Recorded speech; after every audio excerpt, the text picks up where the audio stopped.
shimmering and wide, leaves you here despite your destination. Under the Milky Way's you land. Wish I knew what you were looking for. Might have known what you would find.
Welcome, everyone. Before we begin, I'm going to kindly ask you to switch off your mobile phones and put them in silence. Thank you very much. Today, we welcome three very distinguished guest speakers to our Learning from Leaders conference. Under the skillful direction of Peter Bannon, we will hear privileged insights of the world of the diplomacy from His Excellency Johan Verbeke, who just received an award of the Best Ambassador of the Year. He's the former Ambassador of Belgium to the USA and the UK. He is member of the UN Security Council and Chief of Staff of 2 ministers, just to name a few of his positions. This will be your opportunity to learn about the heart of diplomacy and international relations. We also welcome Wim Ouboter and his son Merlin Ouboter, former 30 under 30. This family of entrepreneurs is revolutionizing the automotive industry with the launch of the electric vehicles, the Microlino. With creative spirit and mindset to change urban mobility, these entrepreneurs are reshaping the world. This is your opportunity to learn the key to successful entrepreneurship. Now, without further ado, allow me to welcome Peter and His Excellency Johan Verbeke to the stage.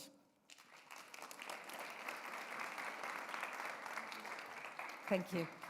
Thank you very much. Thank you very much. Well, thank you, Johan. It's such an honor to welcome you here. I don't know if you realize this, but the people in the room, especially that work here, they were so excited when they heard that Johan was going to come back to FC Barcelona. But I suppose that you are no relationship to Johan Cruyff, the legend. A good diplomat is immune to flatteries. Well, I have to start by asking you this, and of course, thank you for joining us here. We're so happy. I always want to start by this. All the students here in the room, they come from all over the world. They choose Barcelona to live and study here. You've lived also all over the world, I think maybe 4 or 5 continents over the course of perhaps 50 years. How would you like to be posted in Barcelona? I would love to do it. I would have the same choice. If the European Union Business School was known to me when I was a student, I definitely would have come to here. Because what you have here, well, apart from the diversity of the school and the complementarities, and you learn from each other, there is also that kind of, you have the mountains on one side, the sea on the other side, and just in the middle, an intellectual bruising life that you are participating at every day. I'm jealous, ex post factum, but then again, we continue. There are still other things to do, but Barcelona is fantastic. Yes, and we want to learn from you today a little bit about diplomatic skills. The students here, they have learned, of course, all of you have learned over the past few years about business skills. Now we see a little bit of a merging of diplomatic skills and business skills in today's world of geopolitics, I have the impression. Yeah. We've got more and more business leaders in powerful countries, not to name anyone specifically, who bring their business skills to the world of diplomacy. Does that work? Well, basically, I think the skills are more or less the same in terms of what I wrote in my little book, negotiation, speaking in public, interacting with the press, with an assertive and sometimes aggressive press. But today it's a conversational issue. But no, the skills are basically the same, but the way you play them out is different. And the difference basically is that a diplomat thinks in long term and thinks empathically. A businessman is more preoccupied, rightly so, on the short term, making sure that he gets whatever he wishes to get. A businessman is also more transactional. He takes his little calculator and says, what's in it for me? A diplomat will look a little bit more, what we call is more value-based. A businessman is interest-based. I have my concrete interest, well-defined, and that kind of stuff. Whereas a diplomat also goes for values. Democracy, human rights, and that kind of things. And that we have to inculcate in what we do and what we can ask from the other party. And again, the empathetical dimension is an important one, because we deal with people with whom we will have to deal in the long term. Right. A business deal can be one shot, and then you get it. Right. No, I think that's very informative, and any similar anything we see similar to the real world, it may or may not be coincidental, I suppose, in your remarks. But let me ask you this, because I want to make sure we really focus on these diplomatic skills, because diplomatic skills, of course, can be useful in business. It can be useful for people as they build out their career to use some diplomatic skills. So I want to focus most of our conversation on that. Let me ask you one more question on geopolitics today. I think we live in a world where we see a lot more assertive real power. And that's a little bit unusual from what I think most of us were used to as we were growing up. We thought we lived a little bit more in a world of soft power and diplomacy. Could you tell us what is actually the difference between power and authority, and why does it matter? Yeah, well, first, before coming to power and authority, the world today indeed is somewhat more complicated than it was until 20, 30 years ago, for the simple reason that until that time, we basically lived in what we call a rules-based world order. After the Second World War in Europe, we had the United Nations, we had the Helsinki agreements, we had the European Union. Basically what we said is working together, multilateral diplomacy, that's what we call the organization, international organizations, that's the recipe for the future. And we don't want to regress to the kind of conflicts we had in the past. Something changed as of, I would say, 2000, 2005. And that is that new powers were emerging, China. Other powers who had been perhaps slightly humiliated, Russia, took up a ring in a slightly revanchist mood of thought.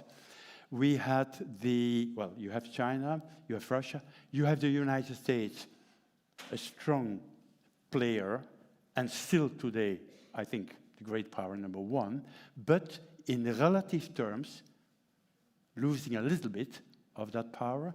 And then you have the European Union, who in fact is the best disciple of the class, the best student in the class, but who is not recognized for those, those features that it has, because these features are soft features, whereas the others are playing it hard. And now we come to the distinction between power and authority. Power is directly linked to the assets that you have. Material assets. You remember the question that Stalin was asking to the Pope, how many divisions? That's the kind of questions the great powers ask each other.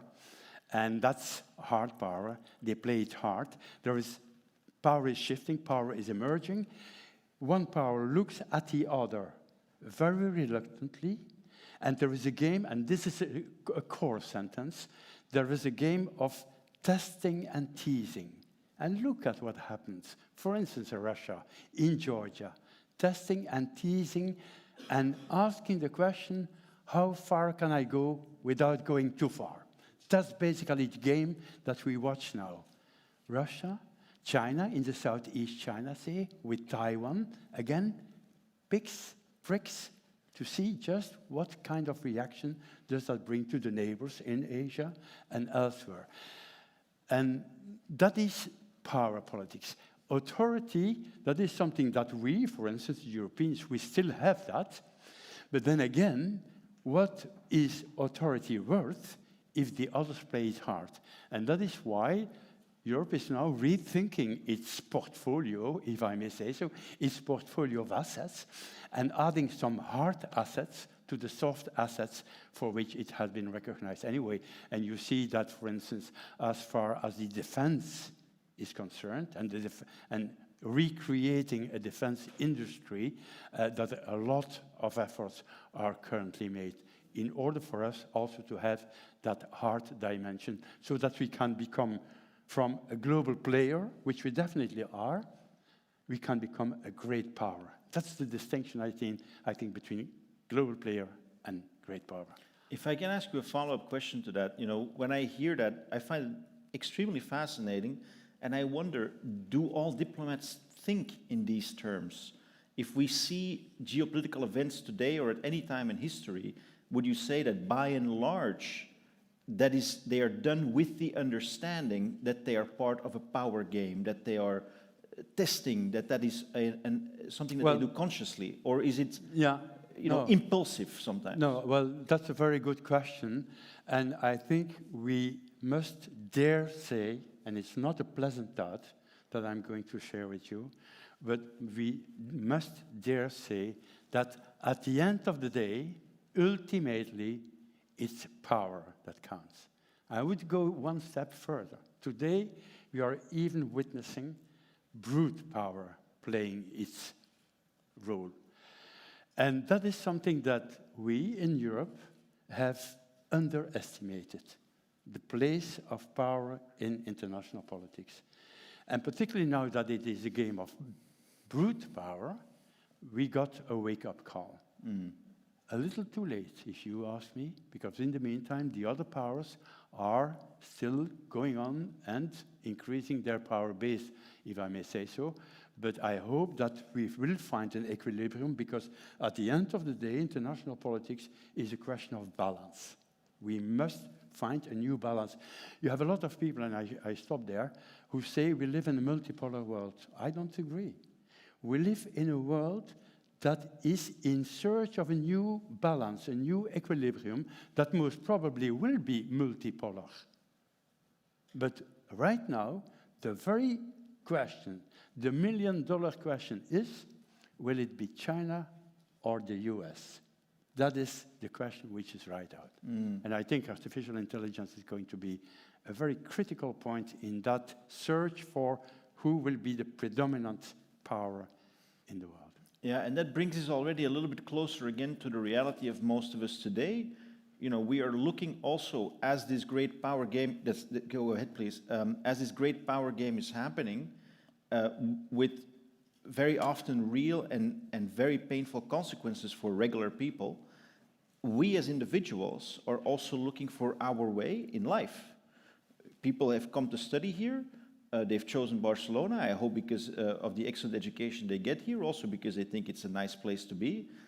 As we look for our way further on in life, and we see this great power game happening, what kind of choices should we make individually? Should we now play it safe and go to a powerful country and try to live and work there?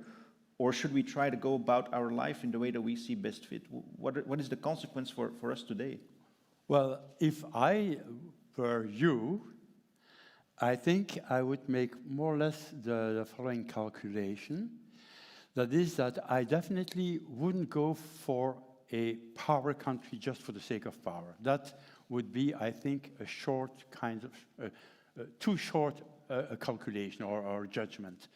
I would try to go in places where there is the right balance between power and power projection. As we say in diplomacy, power projection is what your power means, because we Europeans, we have a lot of power. We are the economic power number one. That's a fact. The problem is that we have not been able to convert that economic power in political, military power, if I may say so.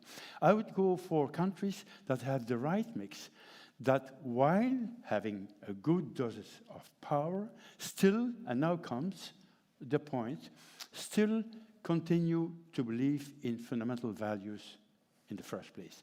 And the fundamental values that we call that with a big kind of sacrosanct labels, democracy, human rights, that kind of things. It's not because the elegance of those concepts that I say that, it's because at the end of the day, ultimately, you will be judged on who you are, what the values are for which you strive. And countries like Canada, Australia, I personally would find quite interesting, because I find they have a kind of balance between, yes, we know what power is, and we are ready to play in that power game, while at the same time caring for those basic values. You should know that in this world right now, everybody trembles from those powerful, great powers that I just mentioned, but in the polls, the international global polls that have been made, the question has been asked, in what continent do you have most trust, confidence? And there Europe stands at 76%. We go for 76% for the European Union. And it's much less when you ask, and what about China, what about Russia, and what about the US? So that says something of how I would make that kind of calculation. Yeah, in addition, of course, to all the business considerations we might make and where the business opportunities are. Of course.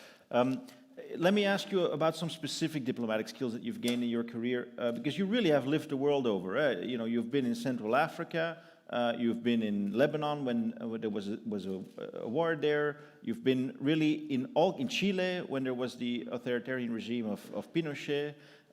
You've really been everywhere.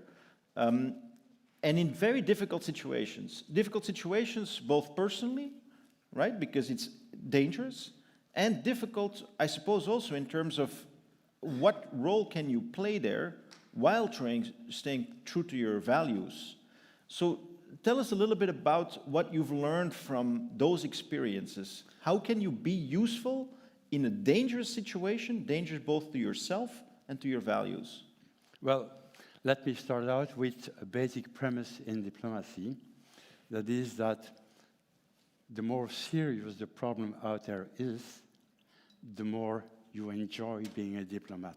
It's paradoxical, but we are the kind of doctors of the international community, and when there is a serious problem, then we kind of say, that's interesting, let's work on it. That's one of the reasons why in the structure of my career, I started out with what we call field diplomacy. I wanted to see how the real world was out there. I live in Belgium, I was born in Belgium, I studied in part in Belgium, in part in France, and in the United States at Yale University. But basically, I could have chosen Paris as a first posting. And from Paris, I could go to Barcelona. Why not? Consul General, and that kind of things. That was definitely not the way I saw diplomacy. I saw diplomacy as a challenge. I wanted to see what is a war country. Perhaps among you, there are people coming from countries where currently a war is going on.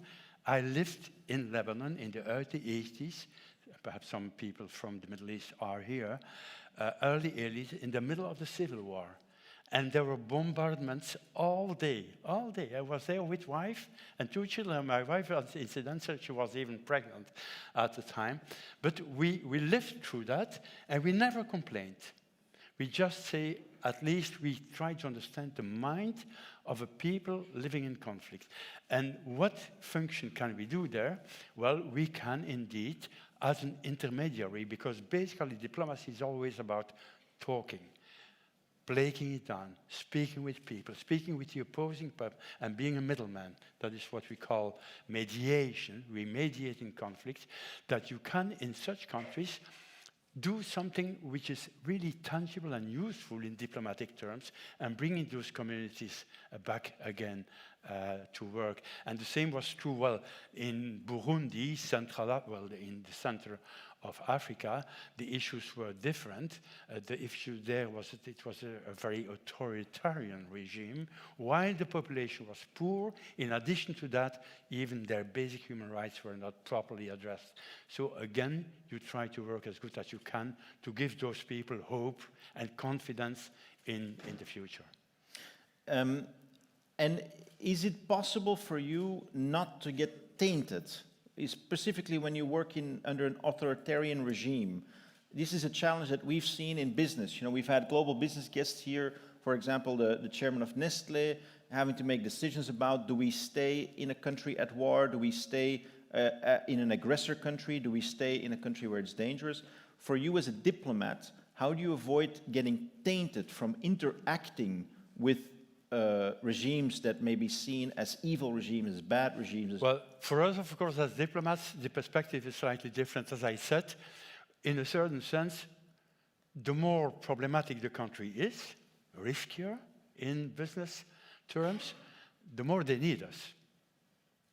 Whereas if I were a businessman, then of course you make risk assessment, and you have those risk assessments for all countries. Then you see what is the risk for my business. But your business is somewhat different from what we care for in terms of making sure that these countries can come back to a peaceful situation. There is no point at which you say it is now harmful to do diplomacy. No, you can't say that. And that is why we have diplomats working sometimes in the most difficult countries you can imagine, and perhaps being the last. It's like on a ship, like it's the captain who is the last to leave the ship. Very often diplomats are the last to leave a ship. For instance, I've been in East Timor as well.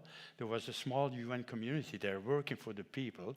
Then there was the war, and some of the colleagues of the UN have been killed. You stay until the end. We've seen that with Gaza now as well. The UN has been continued to working as good as they could, because that was a responsibility towards the people. And you easily understand that business in Gaza was not something that we were looking for during those 2 years. You mentioned now the current conflicts. You know, there's of course Gaza that's on everyone's mind, and obviously for many years now we've had a conflict and an aggression of Russia and Ukraine. As a diplomat, you also have to find a way to be able to do your work, to allow for diplomacy, while at the same time understanding public opinion and how to work with that. I know you've been the chef de cabinet, the chief of staff in ministries, people who actually have to take political stances. And one of your lessons was you should never say no comment. You should always dare to engage. Tell us a little bit more about that, because I found it, especially in these current conflicts, and maybe it's because we don't really know about previous eras like the Cold War, where there were big issues.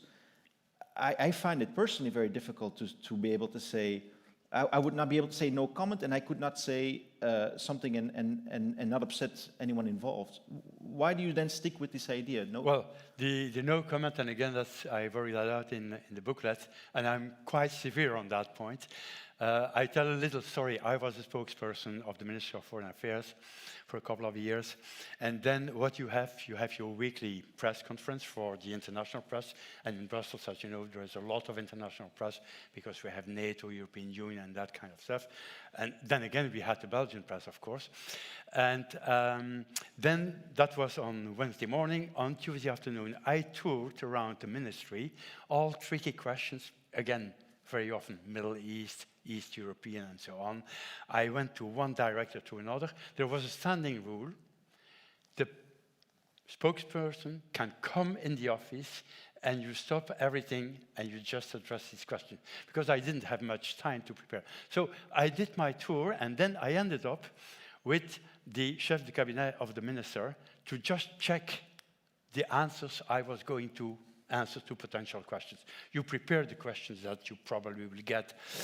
And then I very often got as an answer, Johan, just try to turn a little bit around the hot potato, don't speak about that hot potato, or else then you say no comment. And then I said, sorry, I'm the spokesperson. I'm not going to make myself ridicule, although I'm being paid to be a spokesman, and if you say be a ridicule person, then you are. But it's ridiculous for you, and as a ministry, to have as an answer just no comment. And I told him, and I got at the end of the day, I got it right. I told him, look, what does it mean to say no comment? Well, it means, first, it's stupid. You're a spokesperson, and you say, I'm not going to speak. What's the point of having a spokesperson if he ends up saying no comment? But also, and particularly, I told him, if you say no comment, then clearly your journalist over there knows that you know the answer and that you're hiding the answer. And there must be a reason why you wish to hide the answer. And I, journalist, I will find out what that reason is. So he goes shopping around, and he ends up next day, when you open your newspaper, with a story that is 10 times more worse than what you were and could have said openly. So my advice there is don't be afraid about saying just the truth. You know, I have a kind of philosophical stance, and that's for another conference, but about the banality of what happens. And the reason is simple. If something happens, the mere fact that it happened makes it a banality. A fact is a fact is a fact. So in a certain sense, we should not be afraid about just telling the truth. Things happen. You know what the tea thing is to which I refer, and the Americans are much more comfortable in that. They say, I made a mistake. Even we in European countries, we see that there is an evolution now of politicians speaking to the people, to the audiences, to the citizens, in a much more direct and open style than they did 20, 30 years ago, when they were kind of confiscated, vague terms. And that's a good thing. And that's the way to do it. You business people, you do it every day. Well, thank you for considering me a business person. I appreciate that. I mean... I will try to live up to that status. Now, of course, as business leaders today, business leaders are also often asked questions about any and all topic, including, of course, political and geopolitical topics, and including when, in fact, they don't have a seat at the table. Does that make it any different? When you talk about that you should never say no comment, of course, you're talking about cases where a ministry or a country has a seat at the table, has a stake, is a player, and is asked about what is going on. Mm-hmm. If you are not at the table, if you are not able to affect a situation, an outcome, as a business leader, you're often still asked about what's going on in society, in politics, and so on. And the conundrum is, do I then still give my opinion or not? What would you say? Well, I think that the business community is an important player in the diplomatic field as well. It's a non-diplomatic field player, but they are part of the big game of diplomacy in which economic interests take an important seat. And particularly big companies have a voice that is being registered. They may not be sitting at the table, but their interests may be of such an importance for us, diplomats, that we incorporate them in our narrative, in our story, and when we speak at the negotiating table, their interests will be reflected. So in that sense, I think their influence may be sometimes larger than you may think, and perhaps sometimes be difficult to reconcile with political interest. And that's why I'm definitely not for what some call, an ethical foreign policy. It's very difficult to be always ethical in your foreign policy, because in a foreign policy, you have contradictory interests at play. You have interests coming from the economic, part of your society, and then you have the value side of your society. And you have to mix that together in what is a political position. And that is why politics is a difficult art, because there is no science of politics. You always... So there is also not the supremacy of values either. You have to, as a politician, as a diplomat, you have to accept that there are different interests and that... If I'm the Minister of Foreign Affairs, I come in Beijing, I have a lot of commercial interest and perhaps 10 contracts to be signed next day. Then I won't, openly at least, address the human rights issues in an open platform before the public at large. So I will do that in a discreet way, a kind of parallel way, but I'll do it because I have an accountability. I return home, and then the Belgian press or whoever will say, and did you raise the issue of the human rights? So that is the kind of complexity in which a politician finds himself, and then he will say yes. And then now comes the truth question, not the no comment question. Then he will say yes. But he will say, look, I have done that discreetly. I didn't want to shortcut the economic interests that I had to defend as well. And you people, you are mature enough, and now that you are mature enough to understand that these two elements had to reconcile one way or another. And my reconciliation procedure consisted in, we have the 10 contracts, and I raised the points in a discreet, tactful way. That's the kind of way we diplomats play that out. Yeah, I appreciate your candor and insights in dealing with these questions. Maybe bring it back one more time to your personal experience. I know that at some point in your career, you were also the UN emissary to Georgia at a time that Georgia was under attack or even, I think, invaded by Russia. That's, of course, an extremely delicate situation, and it brings, I think, brings up some similarities to the present day. How were you able to play a useful role in that situation? Well, I kind of like that question because this brings us to sober diplomacy. One of the things that I definitely want to convey, since I have the occasion now, is don't super-inflate diplomacy. I have written another book in which I do a deflationary exercise, bringing back diplomacy to, reality. Reality, the prosaic reality of every day. And the reality of every day in the life of a diplomat is that you do it soberly, you go for the suboptimal, you are pleased with a partial solution, a provisional solution. All these terms, provisional, partial, plausible, suboptimal, you feel that we are not the perfectionists. I am scared by perfectionists, because they are the ayatollahs of diplomacy, and they don't get very far. Diplomacy is always working, bringing one party to another, and reconciling conflicting interests. And that was what my duty, my remit in Georgia was exactly that.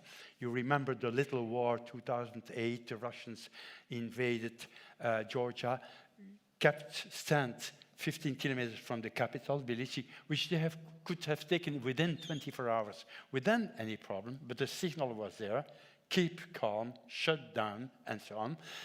But in the meantime, damage was being done for a certain part of Georgia country called Abkhazia.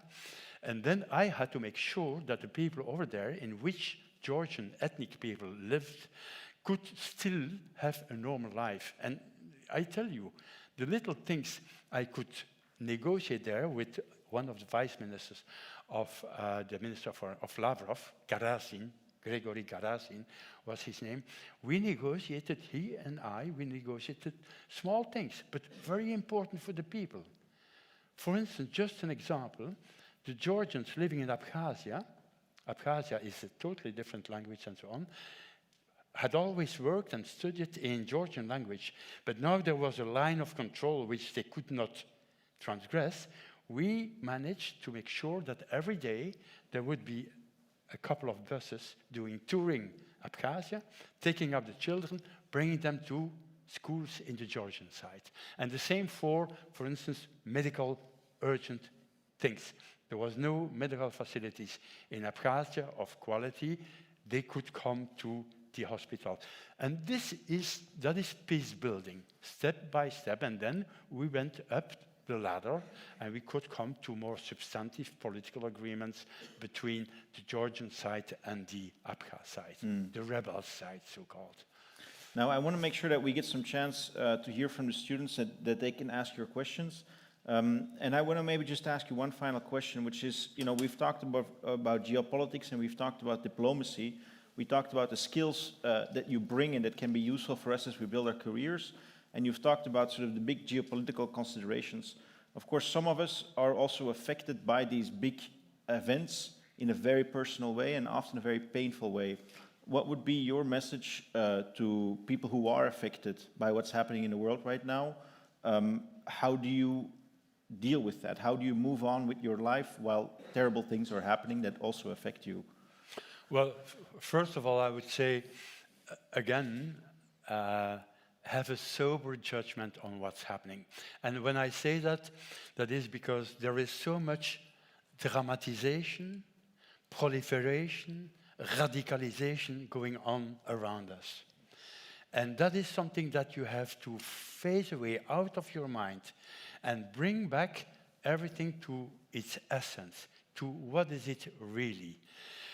Including the press, with all respect that I have for the press, but the press, instead of attenuating issues, puts a little bit, you know, petrol on the fire.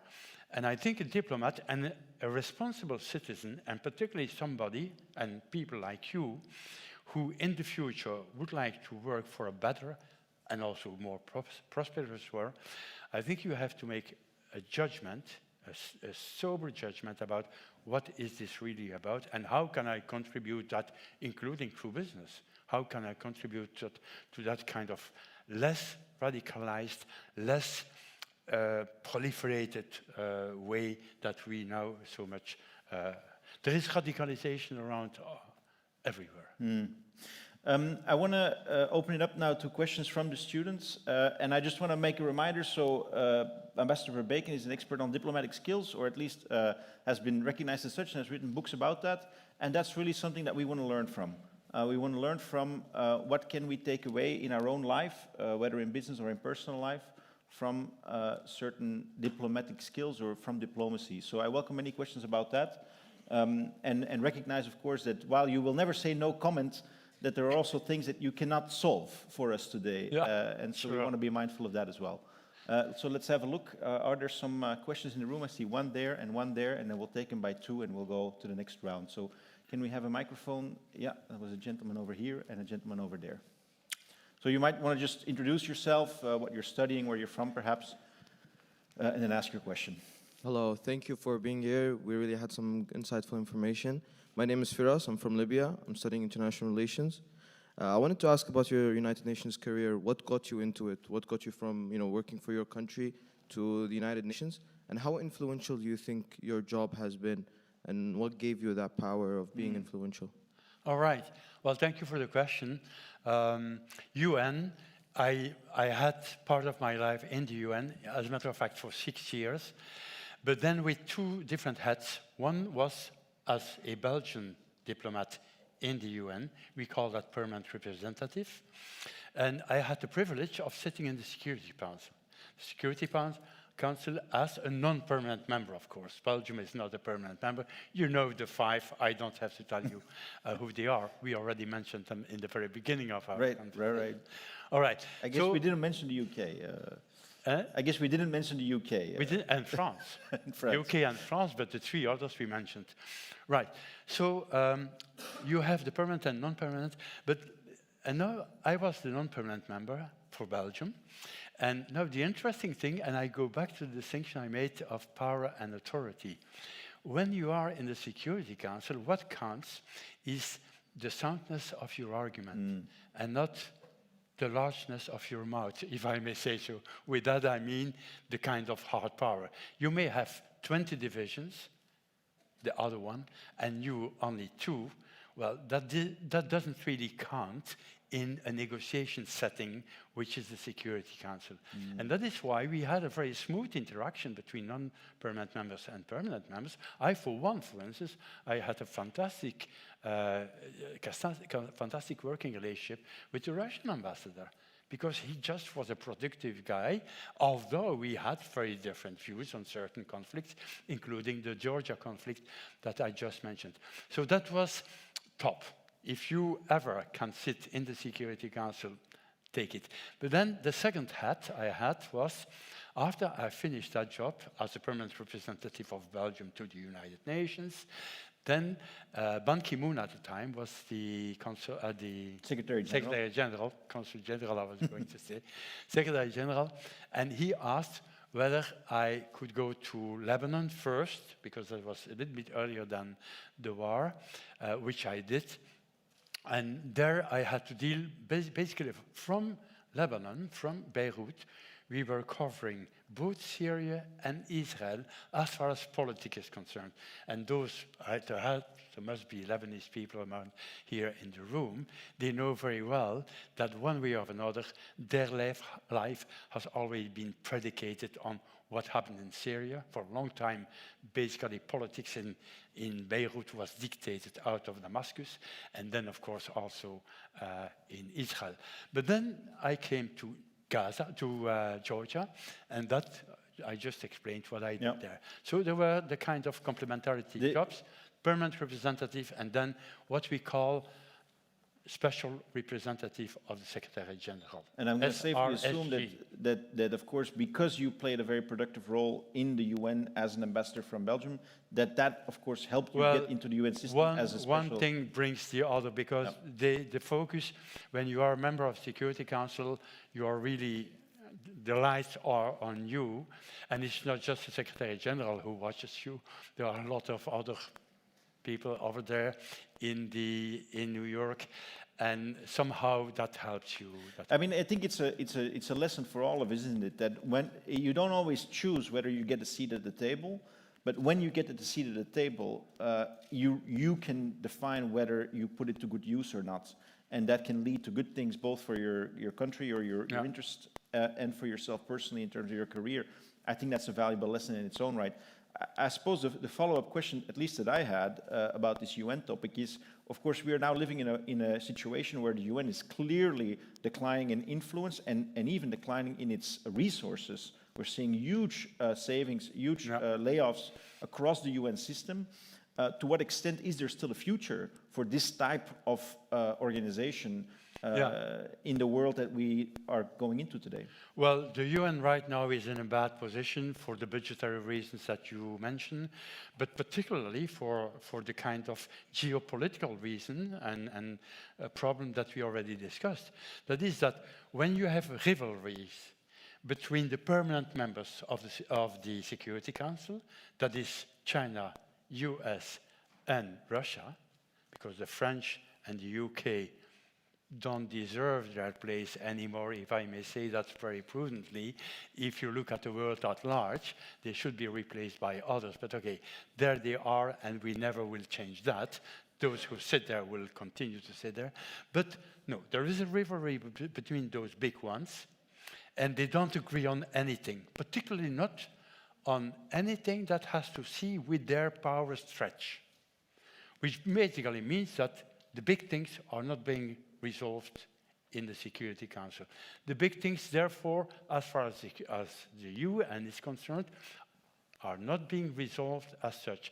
And that is the paralysis in which the UN finds itself right now. So you have, on the one hand, lack of budget, because the payments don't come in, and lack of workmanship, because there is paralysis as far as the politics is concerned. What can we do?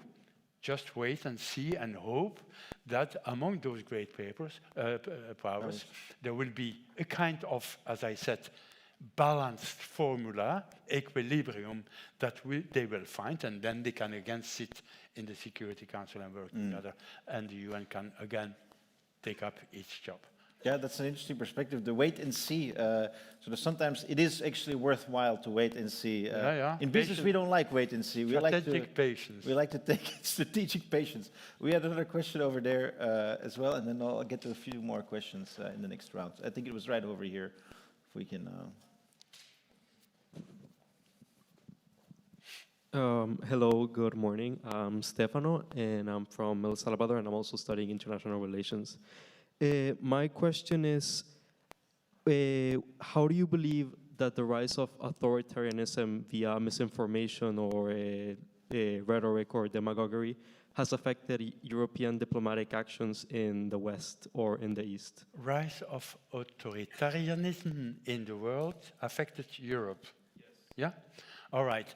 Well, the short answer is because until now we didn't wish to play the authoritarian card in the first place, whereas the others do play it. There are some pressures, as you know, within the European Union.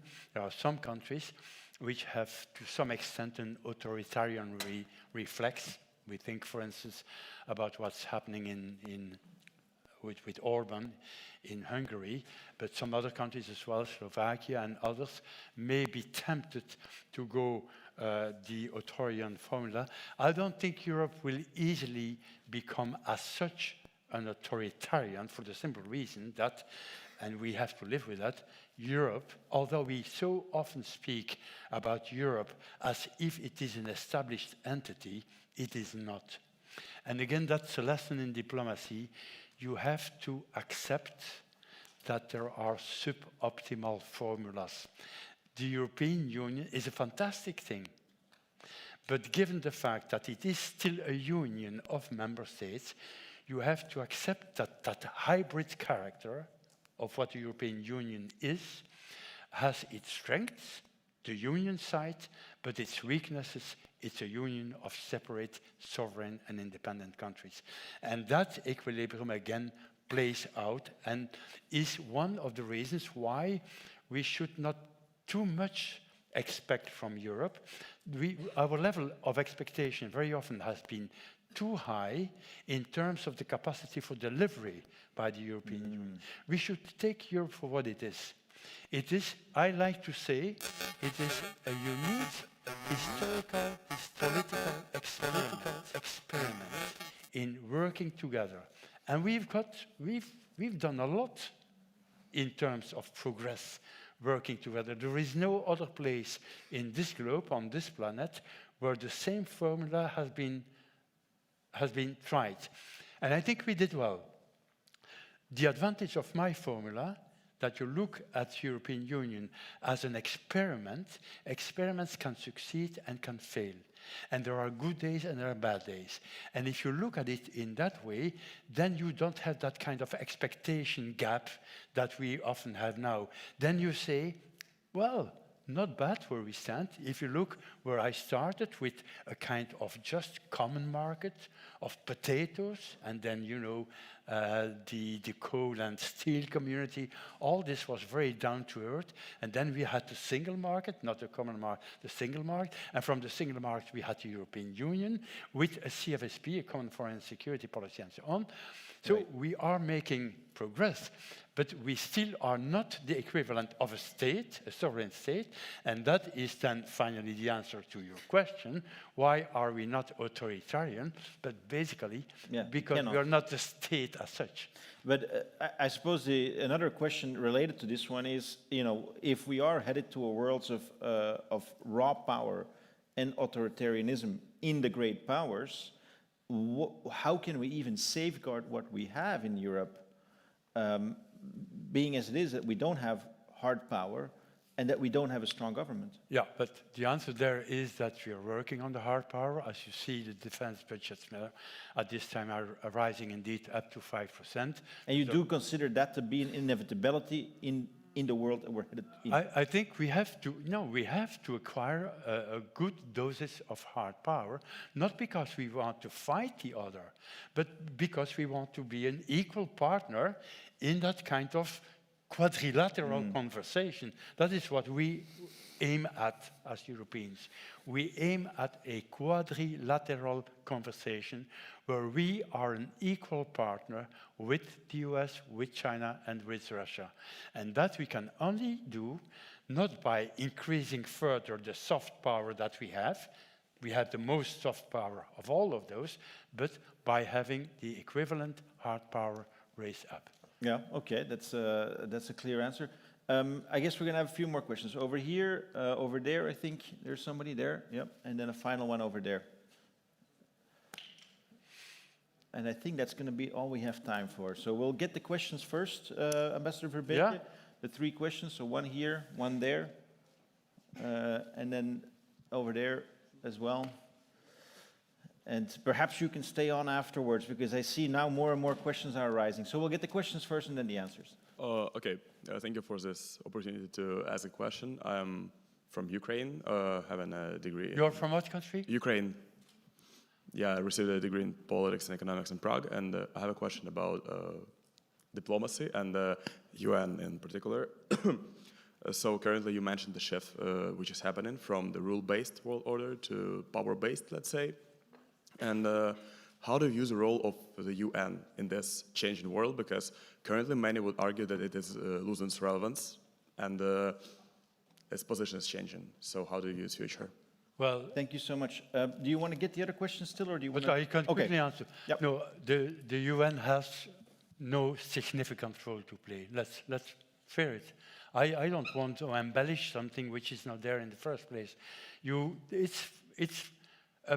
It's a fact of life right now that we live, as you said, and repeated, we live in a world of brute power, one against another. And that gives us no space whatsoever to have institutions like the UN come in and play a significant role. They will play perhaps a role when we are in the reconstruction stage, reconstruction and rehabilitation, but not in solving the conflict as such. The Security Council, as I said, is in paralysis, and it's the only place where the beginning of an answer to your problem could be given. It will be given in capitals, and that is what we see. It's Kiev, it's Ankara, it's Brussels, and some others. Thank you. I appreciate your candor, but I find it also disheartening. There was another question over there, and then a final question over there.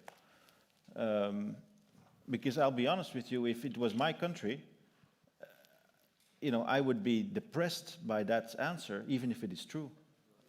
Is there anything that we can take out? So if it's not the UN, is there anything else that we can see for what would be? The question here was specifically UN.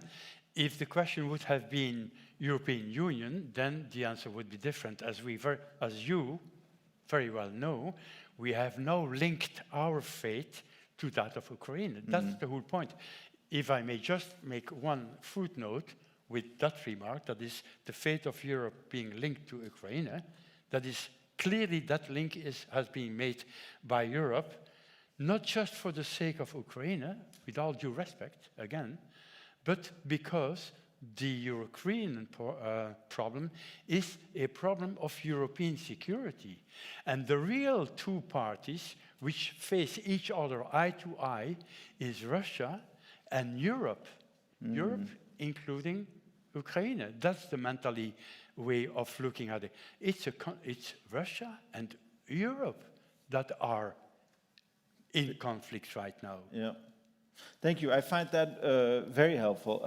To your question. Hi, I'm Mike. I'm from the United States.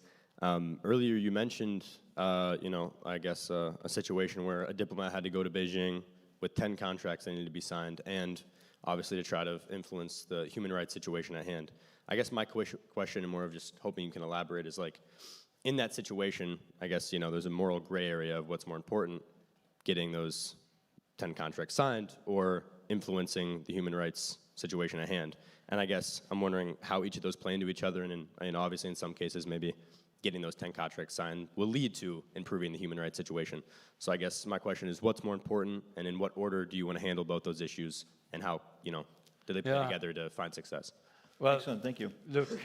Look, it's a question of balance. That's the whole point of what I tried to explain, and that is core to diplomacy. That is why an answer of a diplomat will never satisfy all people sitting in the room. Let's say we have two conflicting parties, and I'm being called as a diplomat to mediate between the two. Of course, the compromise solution that will come out of our work will be not to the full satisfaction of party number one, not to the full satisfaction of party number two. That is exactly what I think will be a good compromise. A good compromise, as we say, is one that displeases both parties, but allows them to go on and to go their way. And the same, in answer to your question, that's the same thing. You may not forget that in contrast to NGOs, for instance, all of them have they have what I call tunnel vision. You have an NGO working on human rights only, an NGO working on climate change only, another NGO business entity selling weapons only. All right. For them, from each of them perspective, they just go up to the end. All this comes together in one single mind of a Minister of Foreign Affairs, and he somehow has to bring those threads together. And then he sees that the armaments question is not really that compatible with my seeking peace among those parties. Hence, embargo on weapons export or something like that. So that is the problem, and that is why the politicians, there is no school for political science. A politician must always bring those contradictory threads together, and what comes out of it is, it doesn't smell very well, it's not very clean and neat, but that's politics. And that is why I also tell very often my friends, politics is muddling through. It's not a course in logic with premise and second premise, minor and major and conclusion. That's not the business of a diplomat or of a politician. Excellent. I have to laugh because, of course, there are schools of political science. In fact, you teach at some of them. But Yeah. but I suppose you mean that the actual fact of having to do it is not something you can learn. You have to do it on the job. Final question, and then we will move to our second speaker. Yes, hello, thank you. My name is Alejandro, I'm from Mexico. And my question is mostly related to how would you define the concept of power while reconciling it with another concept that I think is fascinating from Peter's new book on the 4 capitals of the human capital, social capital. How would you define power? Yeah, so I wrote a book recently on the new nature of business, talking about 4 capitals, that there's not only financial capital that matters, but also natural capital, human capital, and social capital. Go on, and maybe repeat the last part of your question. Yeah, so how would you reconcile it with a concept like that and your definition of power, which is, like as you mentioned, the hard assets, and I guess now in terms of politics, conflict, or all right. showing strength. I mean, how do you combine the world that we live in terms of how power with the social, human, and then, well, I think there is a continuum there. There is a spectrum going from hard, tough, brute power to power of transactions and so on. And then we come in the softer side, that is the side of social interaction, and then the human. Ultimately, the ultimate value is we human beings, we all have human dignity to care for. And you may be the toughest businessman, being in the sector of weapons industry, why not? But at the end of the day, it's human dignity that you will be reckoned upon in your business. So what you do, and to answer now to your question, is again, you try to incorporate those different dimensions in one single equation, if I may say so. I don't know what your solution to bring those 4 dimensions together, but in one way or another, the important point is that you mentioned also the human social dimension. You have to bring them somehow together, and that is the art of, I think, a great businessman. The big, as you see, I worked in London as well for some time, and at some stage, public authorities there, the foreign ministry, was organizing seminars in human rights for business people only, bankers and business people. And the whole point was, look, you business people, if you want to go ahead in your business, you'd better watch also the human dimension, the human rights dimension. And then you have the examples of IKEA and others who have, for instance, boycotted certain countries. Was it South Africa with apartheid? South Africa with apartheid has been blocked by big multinationals for the sake of human rights. That's your model, I presume. Yeah, it's true, and it's funny you mentioned that because the former CEO of IKEA is now one of the main candidates to become the new UN High Commissioner for Refugees. So I suppose they really did mean it when they were doing that. With that, I think our time with you has come to an end. You see, I have a Swiss watch, Ambassador Verbeke, so I know exactly when the time has arrived. But we have been able to really get a panoramic view of your experience and your skills. It was a tremendous pleasure and an honor to be able to share this time with you. And so on behalf of everyone here in the room, I want to thank you. And of course, we hope we see you back here again, Johan Cruyff or Johan Verbeke. It's a great honor to have Johan here. Thank you so much. All right. Thank you very much. Thank you. Thank you. And then we do, of course, still have 2 other guests for you today. Very different guests because they are all about entrepreneurship. And in fact, they have made some incredible products that maybe some of you have used. I'm going to give you a little bit of time now to get acquainted with them. You can already see these gentlemen up here while we get the speakers ready and, of course, make sure that there's some spots for them to sit on. The guests that you will see, and by the way, this is the second half of our conference. This means that you're already 50% through. If you wonder if it's ever going to end, the answer is yes. We have 1 more hour to go. I want to thank you already for being so patient and so attentive for the first half of our conference. I take it that you found that very interesting. Our next guests are the founders of Microlino. And Microlino is an electric car company.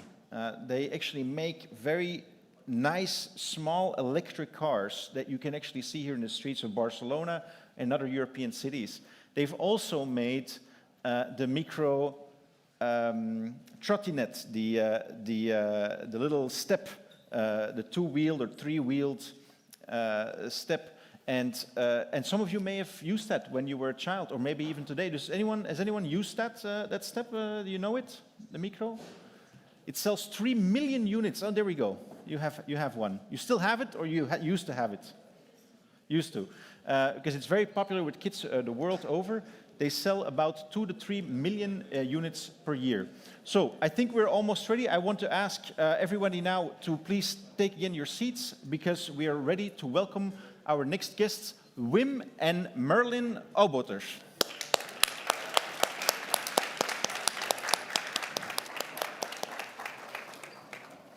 Thank you, Wim, and thank you, Merlin. Take a seat.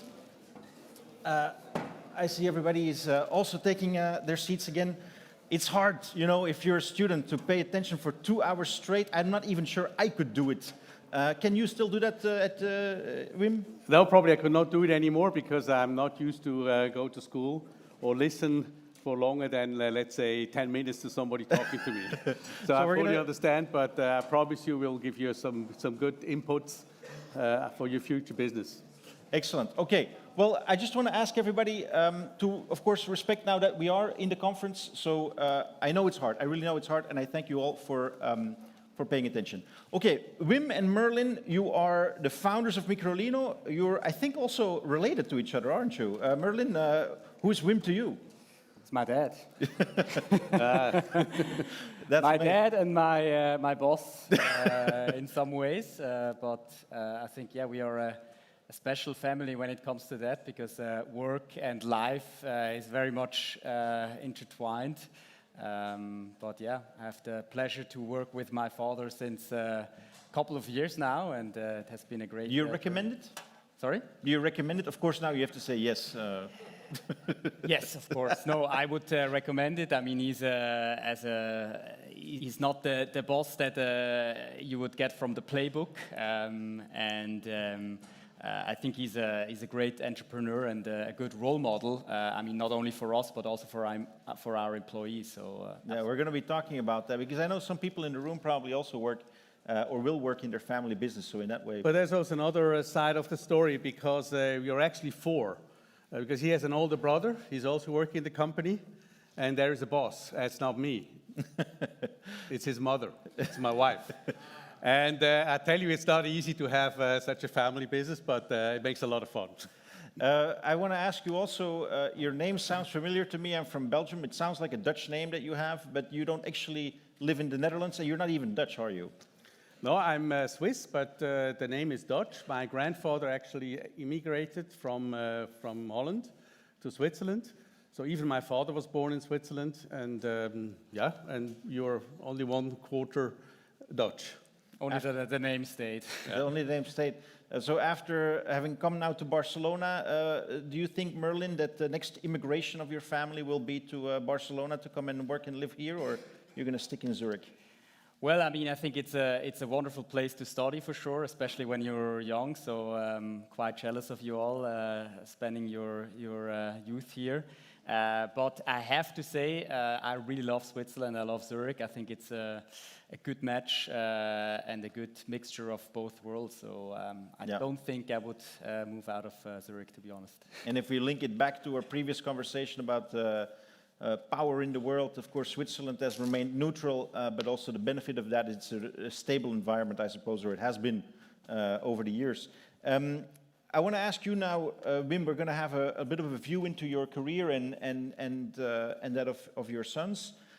You started the business that we're going to be talking about today. You know, we were going to see the car, which you have created together in the last 5 or so years. 10 years. 10 years. But before that, 25 years ago, you started with a different product out of nowhere, out of nothing. And that was the kick scooter, which at least one person here has had, perhaps more. Why would anyone create a kick scooter company? How did that happen? Well, it's a long story, but first of all, this kick scooter was also sold in the US under the name of Razor Scooter. Maybe some of you know that. That's a collapsible scooter with small inline skate wheels. And the reason I was doing this, I was too lazy to walk because with a micro scooter, you're about 3 to 4 times faster going from A to B. So I call this a micro distance. And so actually everything has started. I explained my vision of micro mobility. That time nobody knew what the word was meant for. And to my best friends. And they all laughed at me. And I said, this is ridiculous, you know, it doesn't work. So I had my prototype in the garage. And some kids saw it. And they wanted to ask if they can use it. And they did use it. And we had then at the end, on a Wednesday afternoon, you have 20 kids standing in line. Everybody wants to use it. And my wife said, you see, you should do it. Don't listen to your friends. And I said to my wife, yeah, but they thought it was uncool. I said, come on, it's not important. If you want to do it, I support you. And she gave me the kick to do it. So it's important to have a strong woman behind that gives you a good confidence in going in some crazy new business. Yeah, or a man, of course, if you're a woman. I mean, it sounds incredible. I mean, like just out of nowhere, you have this idea, you say, well, you know what, it looks good to me, or somebody else gives you the motivation, and then you go for it. What's even crazier is what comes afterwards, which is that almost immediately when you commercialize this product, it started to sell millions of units. How does that happen? Yep, it's also especially for this product. First of all, we had production in China. because only in China you can really ramp up production really, really fast. So to give you an idea, this was a company in China, they're making bicycle components, and they had about 500 people. And within 1 year, we go up to 15,000 people and producing 80,000 scooters per day. And in China, 7 days a week. And it's also only possible because in China, you can rent a factory for 4 months, 6 months. So it's a completely different mindset. Then the other thing was, once you have a scooter like this in a neighborhood and one kid is riding, he can give it to the other kid, he can try it out and say, oh, this is great. So immediately he gets some success by riding. Oh, I can do that. Much more easy than with a skateboard. And that's how it really started to pick up. And then we were going internationally and we sold in 80 countries.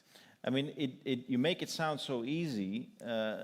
There must have been some sort of secrets to the success and then some hiccups along the way. So talk a little bit first about the secrets to success. I mean, like you have this product. The product is good. Now, there's a lot of great inventions, a lot of great innovations. They don't all sell 80,000 units per day. So for you to go from that great sort of one product to something that you can sell in the market, one key to success, you said, is you immediately went to China, this was 25 years ago, to do the production. And you already said, you know, you can rent a factory there. It's very easy to scale up. But for you to go from Switzerland to China, when you don't have prior contacts there, that doesn't sound so easy to me. So how did you do that part? Yes, it's correct. I mean, when I was first going to Asia to find a production partner, I had a list of maybe 10 companies, and I was just lucky. The first company I found, there was a guy from Iran. He was a consultant to this owner of that factory, and we really got along with it. And then we actually started, and it was like we tried to make a business by saying, you are the only producer for me for this product. So you need to have a strong partner in order to ramp up. So I need to have somebody that already has an experience in production and also in this distribution. So don't try everything to do by yourself. Try to go into a negotiation with somebody that has already a certain network. I mean, I think it speaks to me for the fact that, you know, you can be a great entrepreneur, you can have great ideas, but to succeed, you also need contacts. You need other people to help you along the way. Absolutely. And so this person, for you, this connection to that scale-up, in your case, you say, was this Iranian consultant who you met, who you got along with, and who then clicked you into the Chinese production market. Exactly. And then, of course, you get to that stage. You can now ramp up if it is successful. What do you think made it so successful? You talked about the fact that there's this sort of social network effect, that once people have the product, that they easily share it. And so then you start to get like a buzz and you start to see it spread. But before that happens, of course, you need to have that first kit that actually has the product. What was that? How did you manage to do that, to go from zero to having a few hundred or thousands products in the market? First, what you have to do, if you go to, let's say, a big sporting chain shop, you say to the guy, look, I make a deal with you. I deliver to you 100 products. You don't have to pay. Leave it in your store, put it in a nice place, and I'll come back to you after 3 months. If you haven't sold it, I will take it back.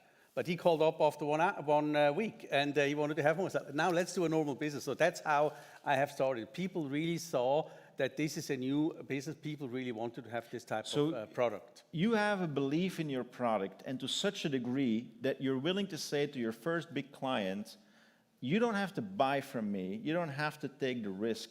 I will take the risk. You just put the product in your stores, and I am sure they will sell. And that's exactly what happened. Now, that requires the confidence to say, I know this is a great product, it's going to work out. Mm-hmm. And of course, it does require some funds. It does require that you then pre-finance, in this case, a few thousands of products. Was that something that you had, that money, or is that something that you loaned? How do you go about that step? No, of course, although I'm coming from Switzerland, we have a lot of Swiss banks. You don't get 1 Swiss franc from a bank with such a, let's say, crazy idea. What I was doing, I was asking for my supplier, for my producer, to give me 60 days payment terms. Mm. And then my clients had to pay me, because afterwards I was selling container-wise from China, and I told them, you have to pay me 10 days after I put it onto the ship. So I had actually quite a nice gap. I didn't need any foreign money except from the supplier, but was the only one producing it. So that was the idea, to use this incredible increase without having my own money. So we were, as I said, at that time, we were 4 people in our office. We made 100 million turnover with almost no money to start off with. So you basically get the flywheel going. This is a bit of accounting, basically, that you're doing, making sure that your financing leaves you enough space for the product to work into the market and for people to pay you, and so on and so forth, and then the thing gets going. Yeah. Another element that I know you talked about is that initially one of your partners was also the smart company that used to make the small cars. Yes. I think they now started making it again, but I think it's now Chinese owned. At the time, do you guys all remember the smart? You remember the smart car, right? What I think fewer people know, I think in the audience, is that the smart car is actually a combination of Swatch, that's the S in smart, and what's the M? What does the Mart stand for? Mercedes, huh? Mercedes. Yeah. So it was a combination between Mercedes and the Swatch business, which that also sounds like a crazy story, but that's a separate matter. At that time, you went to the smart company and you said, let's make a deal. I wanted to they had a slogan, reduce to the max and the future of mobility. And I gave them our concept of our scooters to put this into the car. So when they have to do the last mile, they can go by scooter. They really wanted to do it, but afterwards they had this technical problem.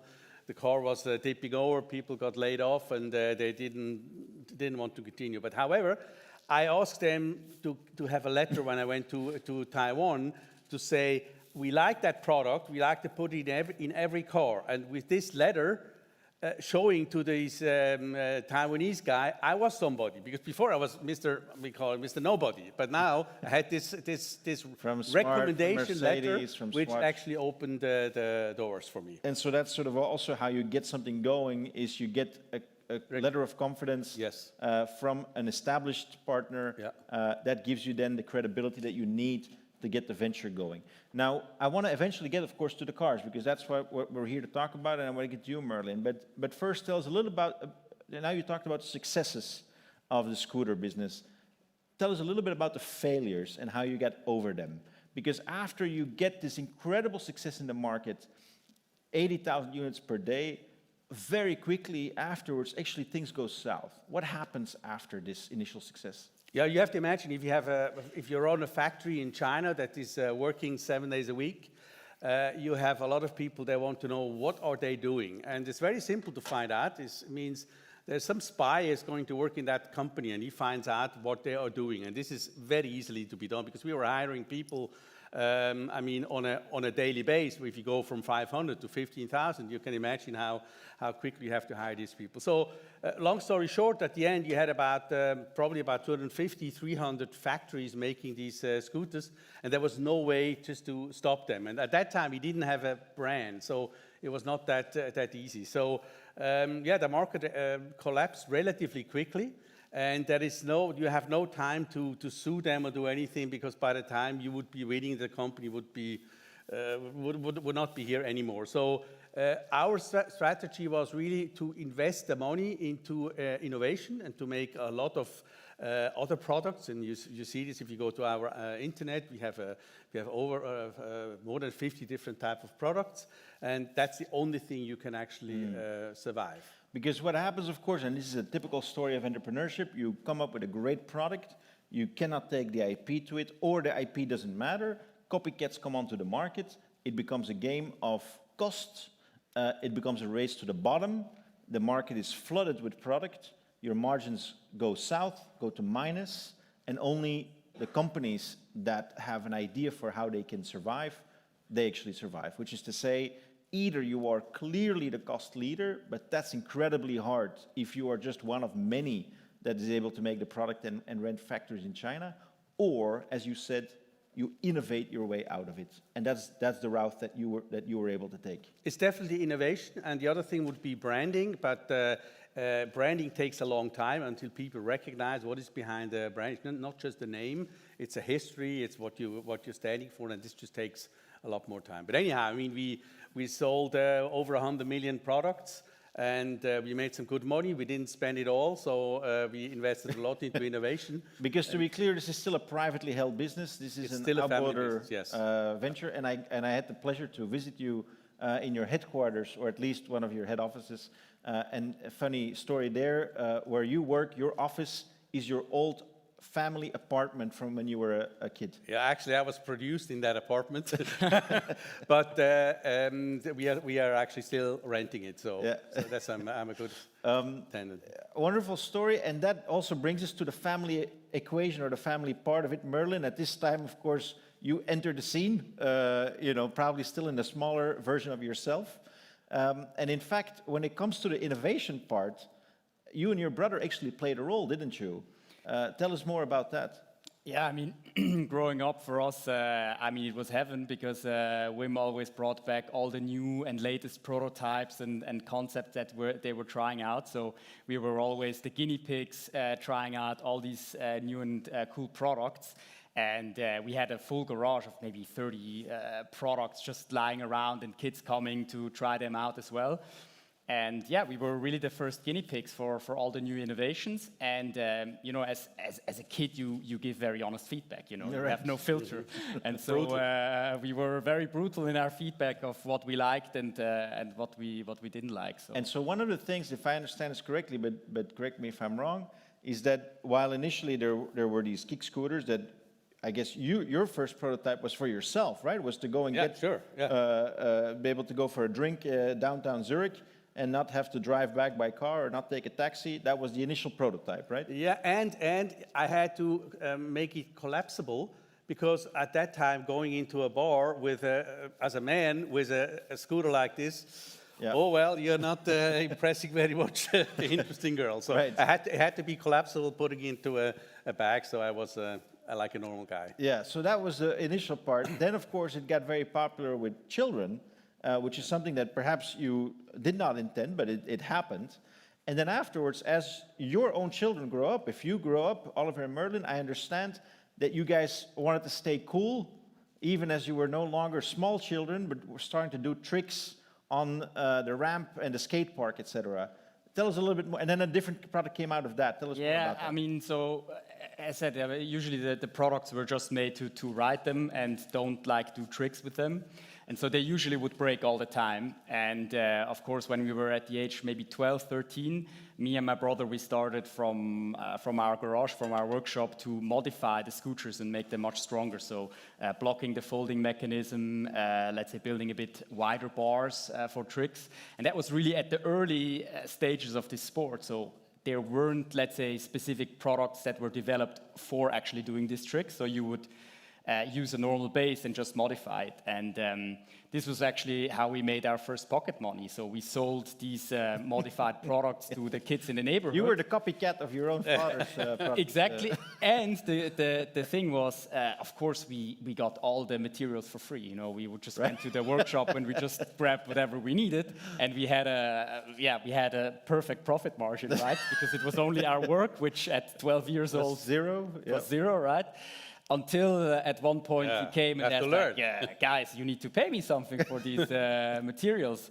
So that was the first learnings we had into... but I guess you paid it back in the sense that then that actually became a commercial product line and now sells probably also tens of thousands of units per year. Yeah, I mean, years later, this whole industry then completely emerged, and now it's, let's say, within Micro, it's a separate business unit.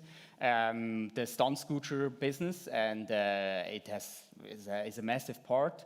And also worldwide. They were competing in championships, etc. It's now being talked if the stunt scooter should become Olympic as well. So yeah, we've come a long way from when you would go to a skate park with a scooter, the skateboarders would look at you like kind of guys that, to now, if you go into a skate park, chances are that more than 50% are actually using a scooter on the ramps is very likely. And so again, you go from strength to strength, you sort of go through a couple of difficult moments, come back out on top.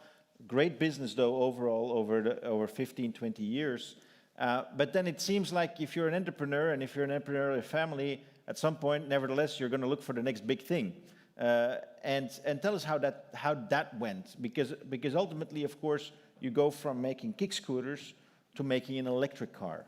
Now that seems like a pretty big jump to me.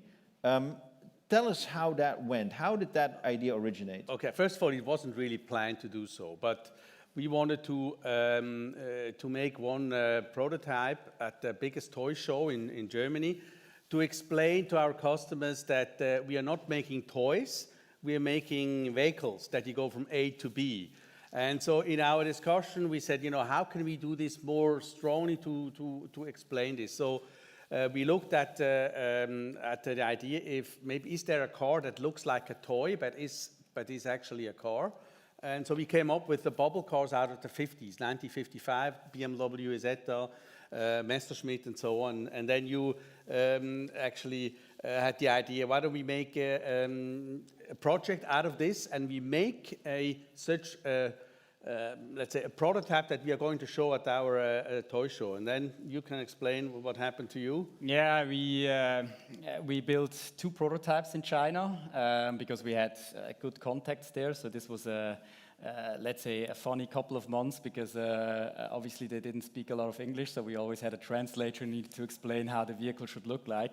And to be honest, it was more of a show car that we created there because we had to make a lot of compromises on the design, to say the least.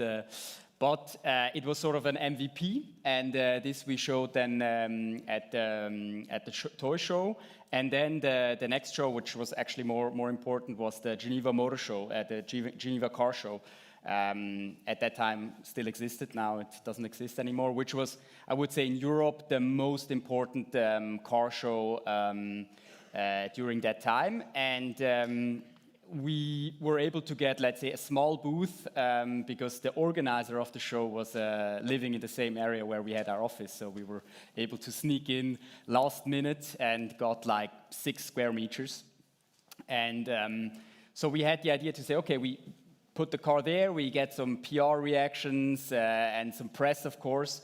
And then we also had the idea to say, okay, let's make a reservation list with around 500 spots on it and see if people are actually crazy enough to reserve that car. Because of course you know from friends, families and fools, whatever, they like it, yeah, very cool, whatever, but it's not the general public, right? So we wanted to test a bit the waters if there's actually a need and an interest from the public in such a product.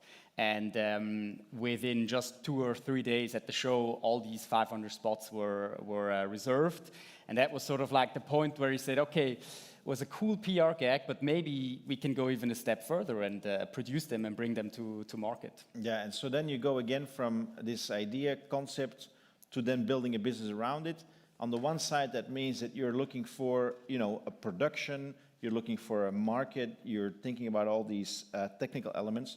And on the other side, I suppose at this point, it goes from being just a funny little concept to what is actually the benefit of this product in society, in the economy. How did that part evolve? When did you start to see like this is actually going to be a great product, not just for fun, but for the future of mobility or for the future of urban living or for basically, the world at large? I think that was really at an early stage. Of course, you said it was more of out of a fun, but there was also from the beginning of the project, we wanted to show that we are a mobility company. A lot of people, of course, know us from the scooters, but we see that as mobility and not as mainly toys.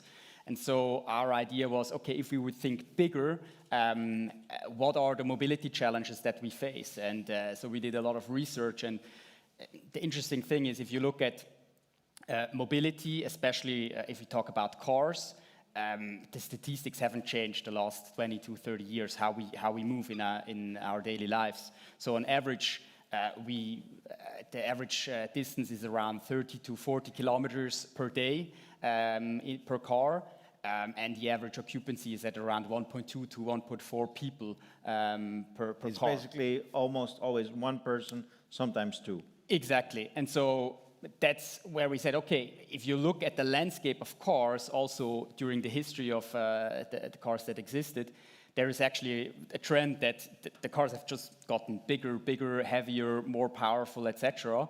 And we thought it actually makes no sense because the usability, the profile hasn't changed. So why were the cars just kept getting bigger and bigger?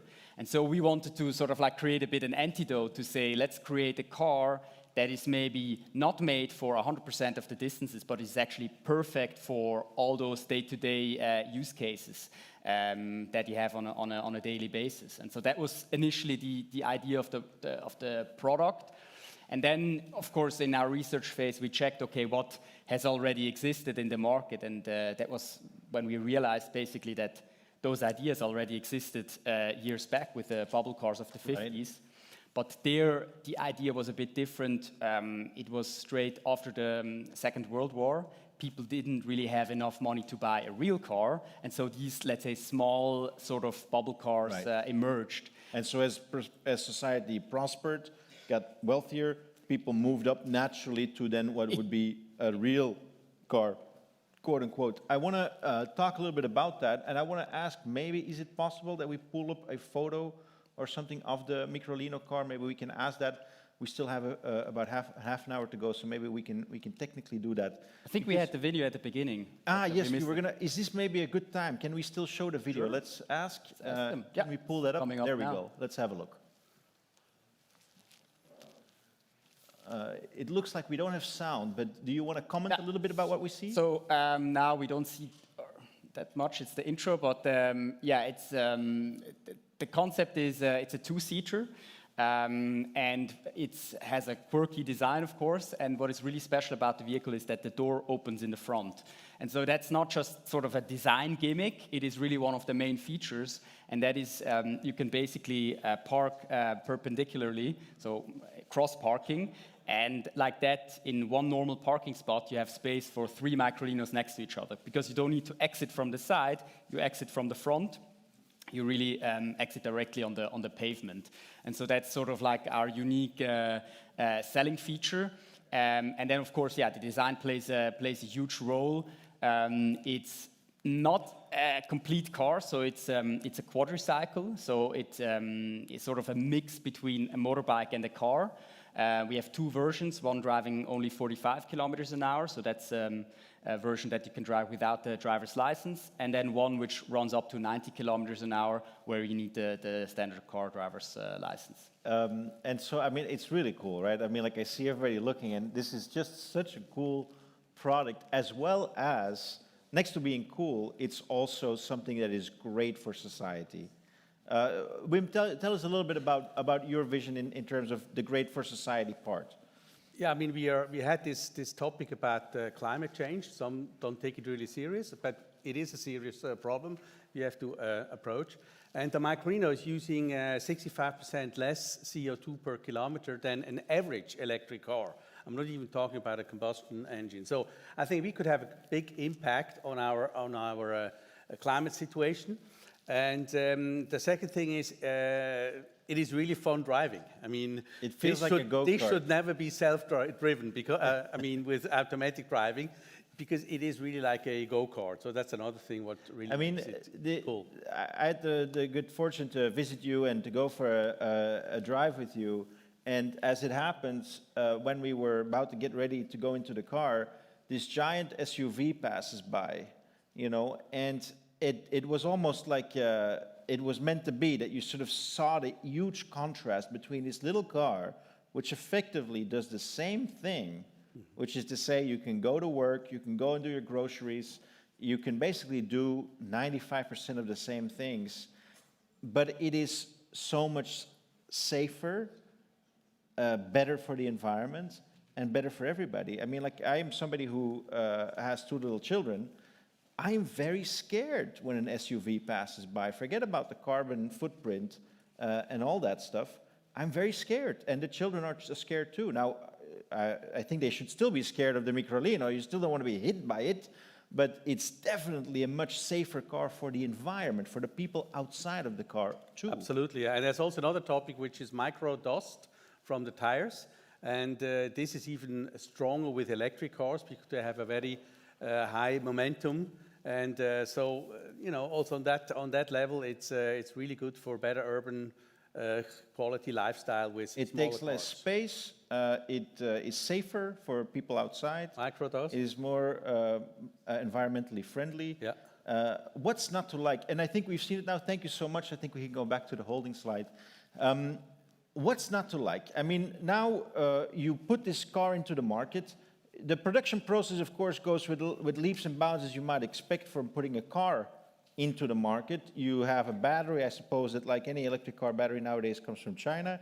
You do assembly, really interestingly, in Turin, of course, the home of car making and especially of Fiat. I went there too. It was really nice to see. I'm sure it's not easy, but it's working well right now. And nevertheless, there is a problem. Tell us more about the problem. I think the main problem that we face is sort of like on the regulation side, is that our vehicle category, not only our vehicle itself, is not really recognized in a lot of these factors. So one example is, which is important as a manufacturer, is that we cannot profit from the CO2 credits. So in Europe, there is a law that every manufacturer or importer of cars, they need to meet a certain threshold of CO2 maximum emissions. CO2 emissions per car. And if they don't meet it, if they only make combustion engine cars, then they have to buy those credits from a company like Tesla, who has an abundance of those credits because they make only electric cars.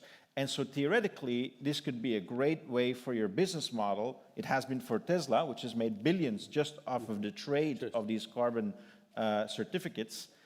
And yet you cannot use those certificates. That sounds crazy. Why can you not use those certificates? Why wouldn't you get them? It's a car. It looks like a car. It feels like a car. It drives like a car. Yeah, that's exactly the question that we are asking as well.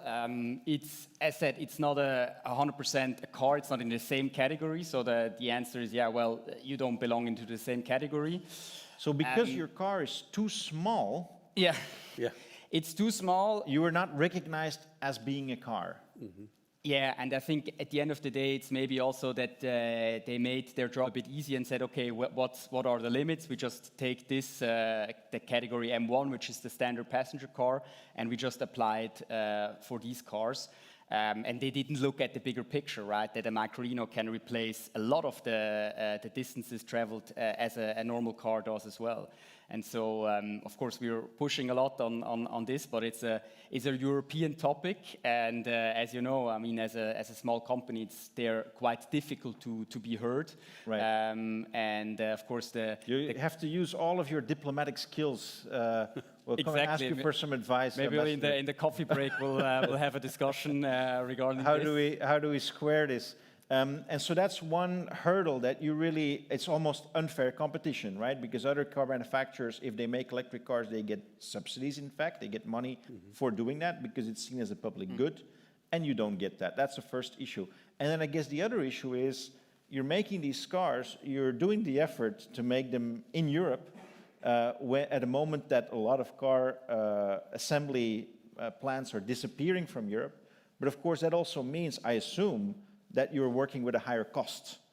Is that also a problem? I mean, you cannot be competitive against China by making this car in Europe. There's no chance at all.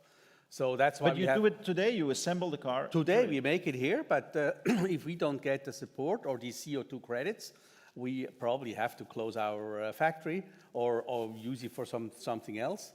And that's the pressure we now put on the European Commission that are going to decide beginning of next month. They realize that they need this type of category. They call it M0, and we are actually in M0. And we are now in this discussion that if they support it, and if we get some money because we are producing here, it would be fantastic for us. But if not, it will be difficult. We also have to move to China, produce the car there, and then ship it over. Right, and that's a little bit the conundrum, no, that you're facing, and that of course the regulator is facing. You know, do you actually, as a European economy, do you want people to make things in Europe? What is that worth to you? And if you think more broadly about the future of your cities, of mobility, of your society, what things do you value? And you have to, of course, put a price to what you value. That seems a logical consequence. Absolutely. And the other thing is, we have also seen a lot of people don't want to move to an electric car. They want to continue to drive their combustion engine. And our business case is, if you have a combustion engine car that can go for a long distance, keep it and drive it as long as possible, but only for distance over 40 kilometers. For the smaller distances, you use a Microlino or a microcar, and then you have immediately a CO2 saving, and you have a much smaller CO2 footprint for that. And you learn the advantage of an electric car, because every morning when you sit into the car, it's fully charged. I'm convinced. I have a garage. We, for the first time, have a car because we have 2 little kids now, so we use that. But I guess I got to look into where I can buy the car in Geneva. I want to ask you one final question, which is the following. You said, you know, what people often forget also of being entrepreneurs and having a family company is that there is more to it than making money. You've had times that you made a lot of money. You've had times that you lost a lot of money. You've invested. You've earned back. But you say the financial aspect for me is not the only thing. The fact of being able to work with my family members to build something together is equally part of the return on investment. Absolutely. I mean, how much money do you really need? So you come to a point, you say, you know, what can I do with, what is the purpose of a company? What is the purpose of your life? And I have to say, I mean, doing this project together with my 2 sons, this is priceless, you know. Okay, I never got any return on money, I mean real money, but I got so many other things in return, and that's something. Huh? Not yet. Not yet, okay. But for me, that's why I'm not negative. I'm only saying this is another thing, and that's why I really like the book you were writing with Andre Hofmann, to give a new perspective. If you can finance it, you have to look at another picture, not just money oriented.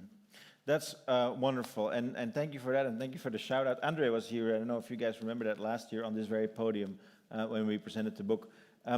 This has been really great. I want to now allow for some questions from the audience as well. We've heard a great perspective on your entrepreneurial journey.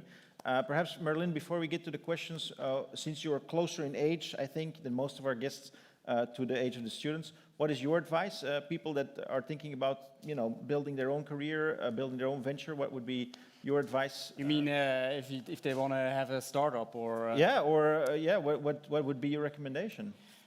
Well, I think recommendation for sure is it's always easier to do something that you like. I mean, of course, it's an easy one to always say follow your dreams, but I think there's some things that are logic. So stuff that you're good. Ultimately, you will have fun doing it. So I think that's something to say a bit. Stick to your guns in the way things that you can do well. And then, yeah, if you want to start your own business, it's a long journey. And what I always, or the learning that we have made is, it's good if you have a sparring partner, or not only one, maybe even in our case 2 or 3, because there's ultimately there will come tough times.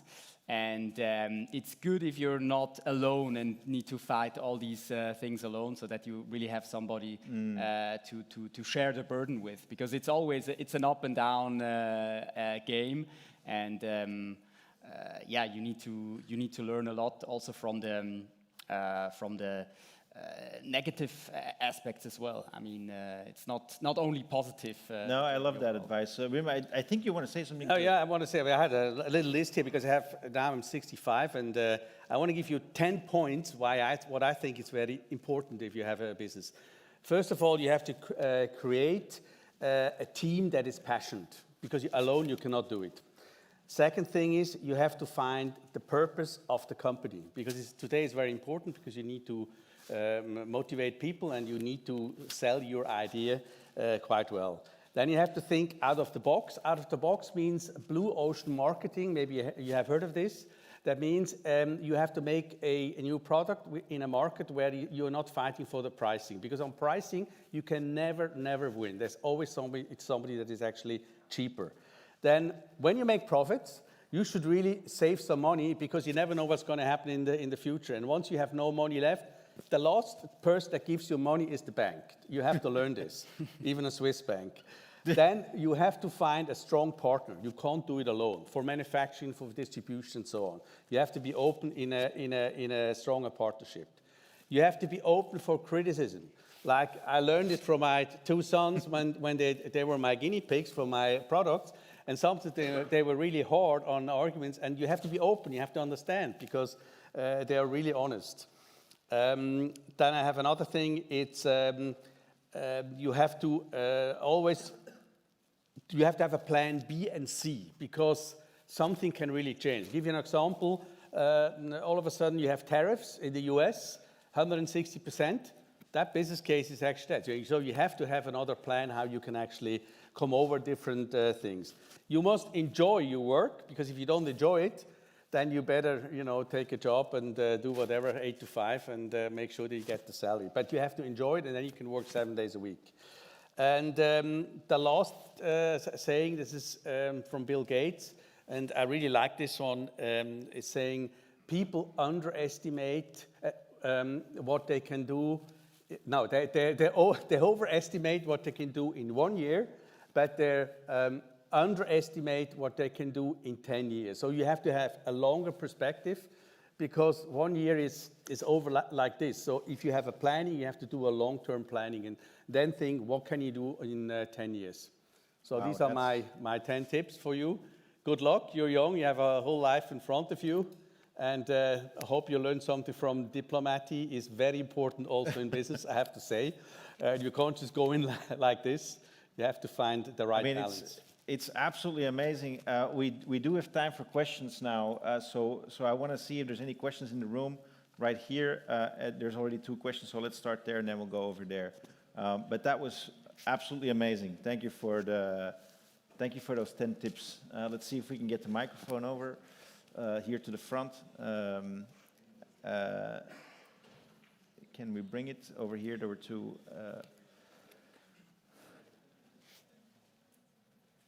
I think over there and over there. Two ladies over here. Hello, my name is Cara and I'm Mozambican. So I have a very brief question about, you mentioned that you worked with a business consultant. So did you ever feel like that consultant would make their own particular deals with the Chinese company? Yes, I mean, first of all, the consultant I have that was working for this Taiwanese company, he, of course, introduced me to this Taiwanese company that had a factory in China. But I also made a business with him for the distribution. Afterwards, he becomes my business partner. As a consultant turned into a business partner, which I think is a nice setup. And then we have a question over there too. My name is Stacy. I'm from Ukraine, and I'm also have an idea to have my own startup. I really into entrepreneurship and want to learn from people who already succeeded in that. And I really wanted to, your product is not something really cheap to produce. It's a car and something electric. I wanted to ask you about you started, your first prototype was in 2016, but it started in 15, now it's 25. And I wanted to ask how long it was the payback, how long did you work on that and didn't have any money, Yeah, I think we skipped a lot of the, let's say, harsh times that we also had, as you rightfully pointed out. I mean, as I said, we started in 2016. We then had a first partner, which was a joint venture, 50-50, for the development of the project, which then in 2018, our joint venture partner sold his company. So immediately we had a new partner that we never worked together with because that was the new owner of the company. And that also didn't went so well. So at the end, we ended up in a legal fight, which cost us a lot of time and money. But ultimately, we won twice, actually. And then 2020, we basically rebooted the project again. We did a lot of changes on the product, and that was also the time when we decided, okay, we will do it only ourselves without, let's say, a partner. We will also be the ones that will produce the vehicle.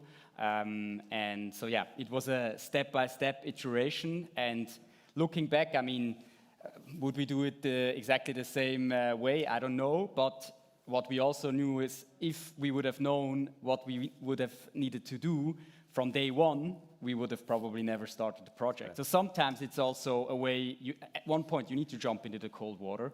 And I mean, every entrepreneur can tell you there is always unexpected things ahead. But yeah, you need to do this first step, and then from there you go on. But I also have to tell you that, you talk about the money issue, and this is really important, because if the money is gone, the business idea is actually gone. It's really brutal. But what we had our existing business with our scooters. We're making a good money, we're making profit. And instead of, buying a yacht, whatever, we just invested this into our vision. And that's why we were able to survive over such a long time without being successful with the car, but still keep it alive. So it is different if you have only one business. You have to finance it either by finding some risk capital, or you have family money or fools and friends putting into it in order to come until this moment where you really start making money. Some more questions over there. I saw somebody, and over here. Hello, my name is Johanna. I come from Cyprus. I think you said that your car goes up to 95 kilometers, right? 90. 90. All right, so there's some places like the highway that you can like speed up to 120. So do you think this is a disadvantage for your consumers? Well, it's something that this is a regulation which limits the speed. So in our category that we're in for these light electric vehicles, the maximum speed is 90 kilometers an hour, so we cannot go faster.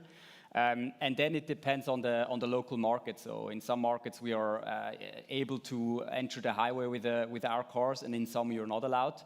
To be honest, as a frequent user myself, it's for sure not the best vehicle to enter the highway.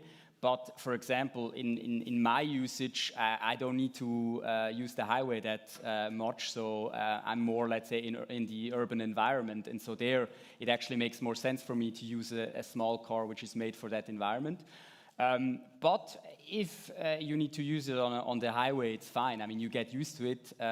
It's a more relaxed driving because, with 90 kilometers an hour, you're not overtaking anyone. So I wouldn't say it's a disadvantage. It's just, let's say, the product and how it is made. Mm. And then we had a question over here.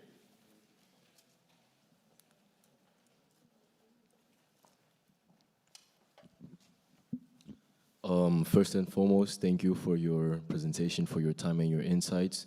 The question I have is to Wim.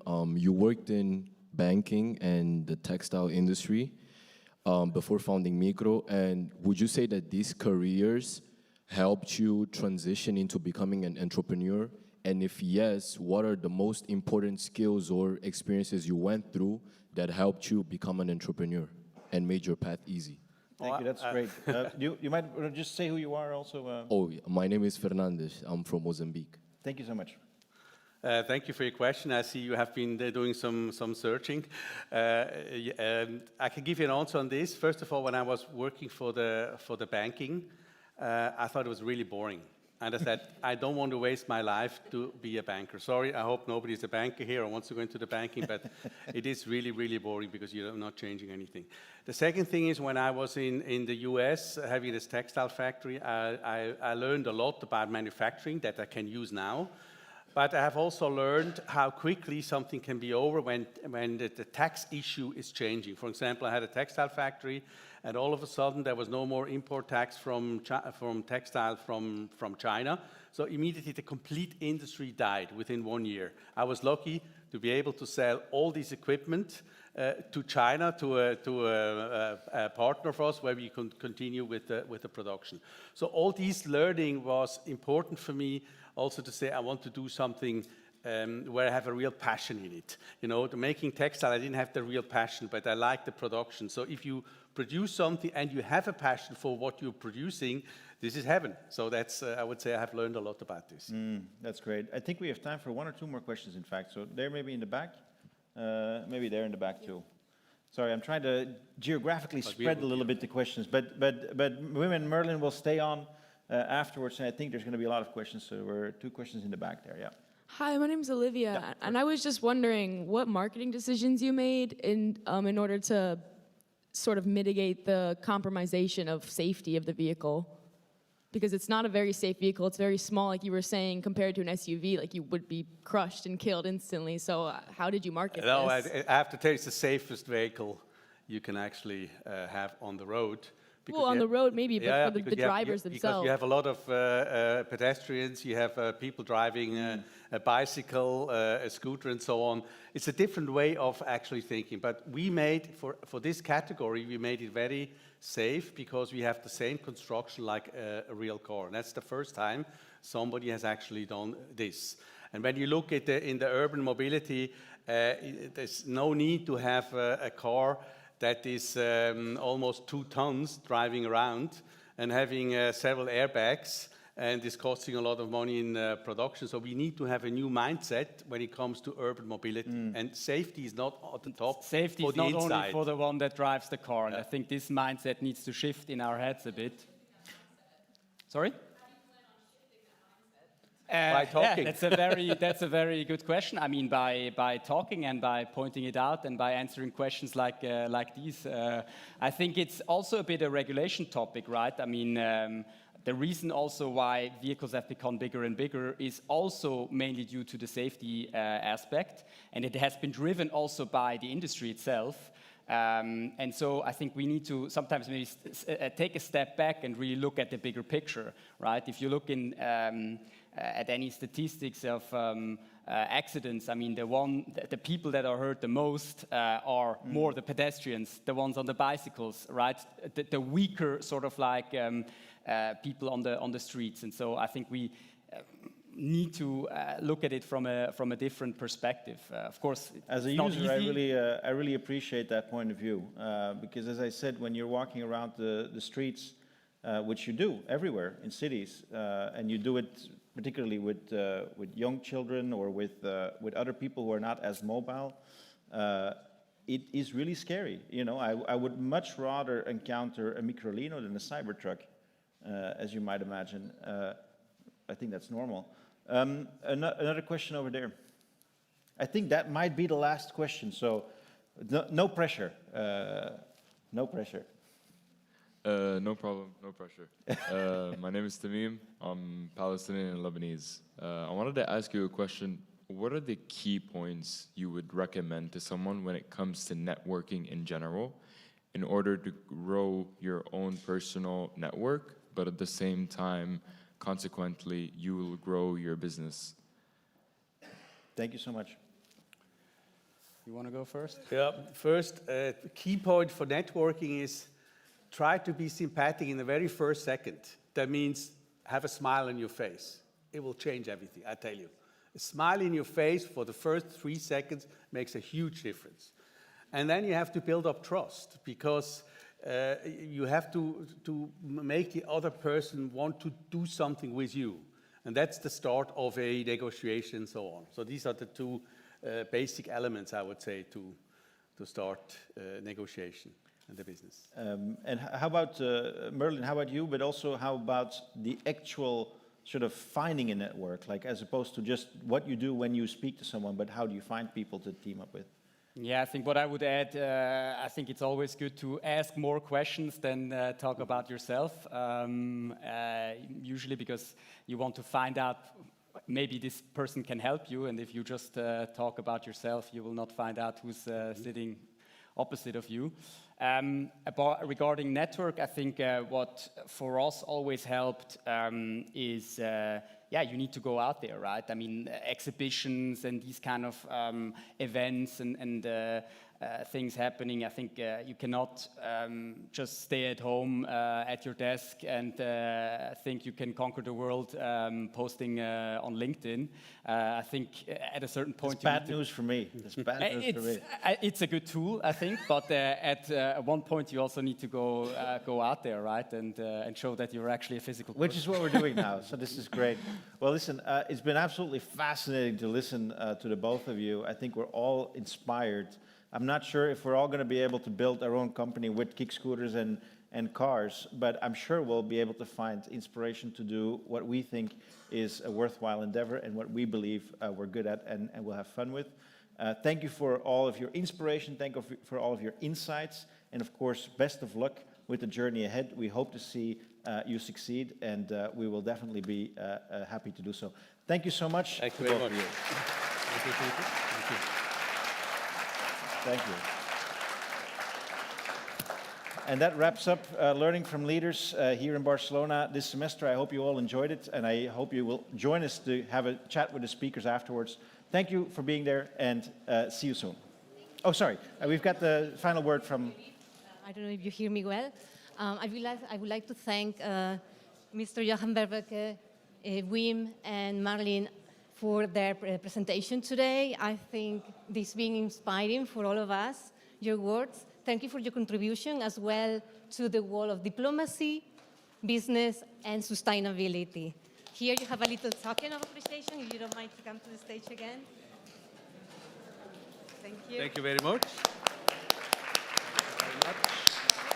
Thank you. Thank you so much, everyone. I hope you have enjoyed the Learning from Leaders Conference and also the Business Immersion Week. Thank you.